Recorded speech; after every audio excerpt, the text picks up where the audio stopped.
Students, this question is case study question based on linear equation two variables. So it is given here there are two examination room A and B on the top of a floor of a school. Some students are sitting in room A and some are sitting in room B. The teacher has various plans for seating arrangements. So there are some conditions. First condition is if 10 students are sent from room A to B, the number of students in each room are same. Represent this situation in the form of linear equation in two variable. So for this question, let us suppose here that number of students in room A, that will be X, and number of students in room B, that will be Y. Now here it is given that if we send 10 students from room A, so here a room A, number of students is X. If we send 10 students from A to B, so if we send 10 students in B, number of students will be increased by 10, and from here 10 number of students will be decreased by 10. We are sending 10 students from A to 10 students in B. So here X minus 10 equals to Y plus 10. This will be the first equation. So now we are bringing variable to one side. So this become 10 plus 10. This 10 will go this side. So X minus Y equals to 20. That will be our first equation from this condition. Now second condition is given if 20 students are sent from B to A. So first of all, let's check this. From B we are sending 10 students.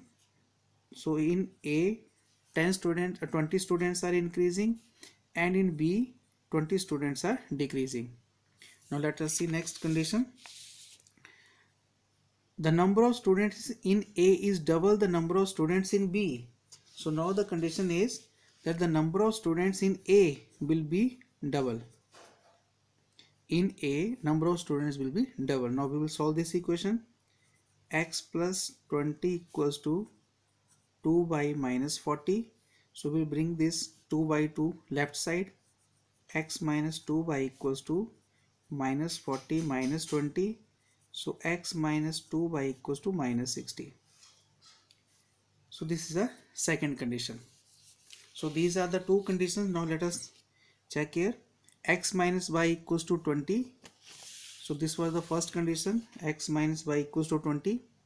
And for second, X minus 2y equal to minus 60. So X minus 2y, this one, first condition. This was the answer. Now it is given that number of students in room A and B. So from these two equations, from equation 1 and equation 2, X minus y equals to 20 and X minus 2y equals to minus 60. So we will calculate this by elimination method and we will find these values of X and Y. So this plus 2 minus y it become Y, and 20 plus 60 80. So Y, number of students in room B is 80. Now we will substitute this value of Y here. X minus 80 equals to 20. So X equals to 100. So number of students in room A is 100. So here number of A and B. So this last option 180. So now from this third part, the pair of linear equation represents, because we are getting one solution. So one solution means it has unique solution. The pair of linear equation represent unique solution. Now if solution is unique, then the graph of the pair of linear equation, it will represent intersecting lines, because when we draw the graph, it will be intersecting lines.